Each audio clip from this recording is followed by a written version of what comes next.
ఇది chia pudding అనమాట. Not only chia అండి, చియా అండ్ సీడ్స్ పుడింగ్ అనొచ్చు. ఇందులో watermelon seeds, sunflower seeds, flax seeds, chia seeds and milk ఉన్నాయన్నమాట. So ఇప్పుడు నేను పుడింగ్ చేసుకోబోతున్నాను విత్ దీస్ 2 రిప్పన్ బనానాస్. అంటే మంచిగా పండే బనానాస్తో పుడింగ్ చాలా బాగుంటుంది. జస్ట్ నేను టాపింగ్స్ లాగా యాడ్ చేసుకుంటున్నా అంతే. సో ఇట్లా వేసేసుకొని ఇదేనా డిన్నర్ ఫర్ టుడే.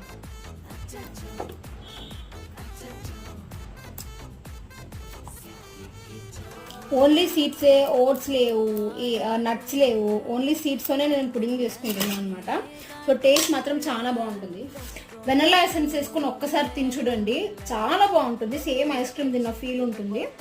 సో నేను చూపిస్తాను. చూసారు కదా చియా పొడి మొత్తం నాకు బాగా ఇష్టం అనమాట. Bye bye.